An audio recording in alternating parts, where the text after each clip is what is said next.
Amis des maths, bonjour. Aujourd'hui, nous allons utiliser la forme exponentielle d'un nombre complexe non nul pour calculer les valeurs exactes de cosinus pi sur 12 et sinus pi sur 12.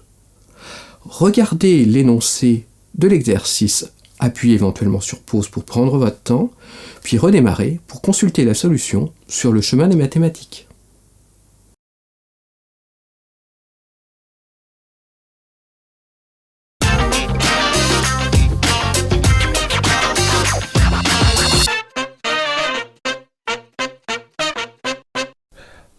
Alors, pour traiter cet exercice, je vais commencer par rappeler la formule fondamentale EIθ égale cosinus θ plus I sin θ.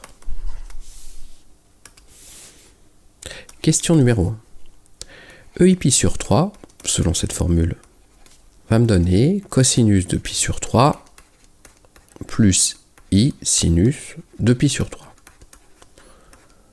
Je me réfère à mon cercle trigonométrique, ou bien je connais mes formules par cœur. Cosinus de pi sur 3 va être égal à 1,5, et sinus de pi sur 3 va être égal à racine de 3 sur 2.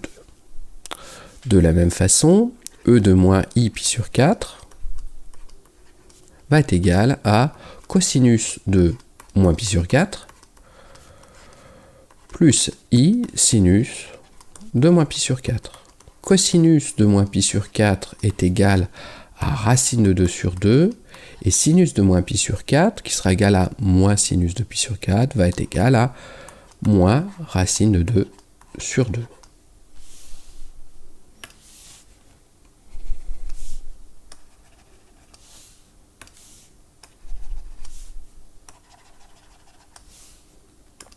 Question 2. Je veux simplifier le produit EI pi sur 3 multiplié par E de moins I pi sur 4. Je vais rappeler une formule que je vais utiliser. EI de θ fois E de Iθ' est égal à EI de θ plus θ'. Appliqué à mon exemple, ça me donne EI de pi sur 3 moins pi sur 4. Je mets tout sur le même dénominateur, ça me donne EI de 4 pi sur 12 moins 3 pi sur 12. Ce qui, une fois simplifié, me donne EI de pi sur 12. Alors je vais en déduire la forme algébrique de EI pi sur 12. Pour cela, je vais reprendre la même formule, mais écrite dans le sens inverse. EI pi sur 12 est égal à EI de pi sur 3 fois E de moins I pi sur 4. Je vais utiliser la question 1. EI pi sur 3 est égal à 1,5 plus I racine de 3 sur 2. E de moins I pi sur 4 est égal à racine de 2 sur 2 moins I racine de 2 sur 2. Ça me donne ainsi EI pi sur 12 égale 1,5 plus I racine de 3 sur 2 multiplié par racine de 2 sur 2 moins I racine de 2 sur 2. Alors, je vais développer. Ça me donne donc 1,5 fois racine de 2 sur 2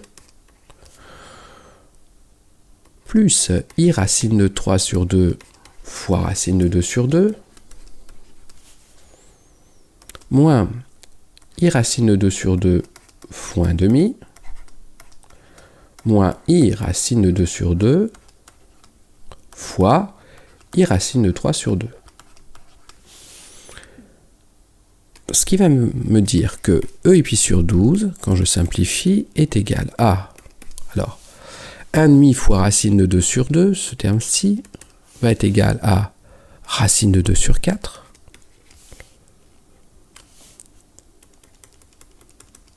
I racine de 3 sur 2 fois racine de 2 sur 2, racine de 2 fois racine de 3 fait racine de 6, donc I racine de 6 sur 2 fois 2, 4.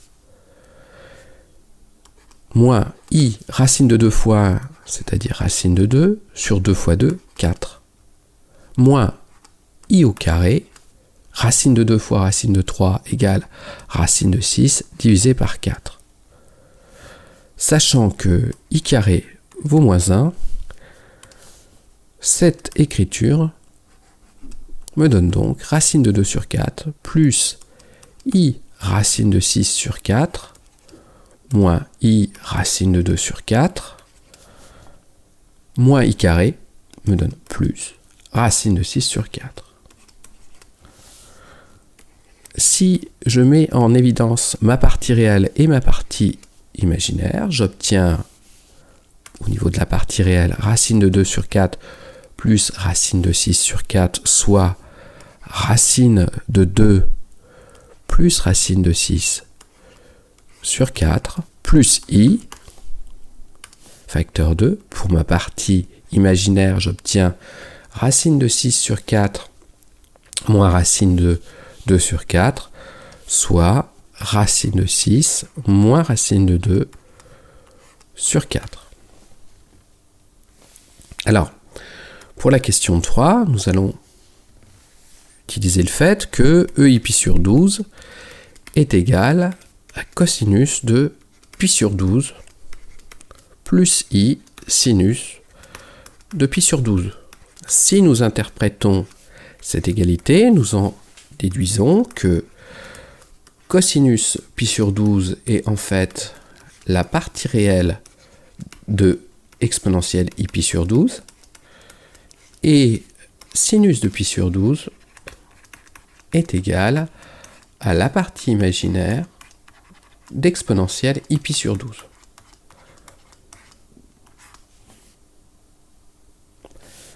Ainsi, cosinus pi sur 12 va être égal à partie réelle de e pi sur 12 racine de 2 plus racine de 6 sur 4 et sinus de pi sur 12 qui va être égal à la partie imaginaire de e pi sur 12 va être égal à racine de 6 moins racine de 2 sur 4.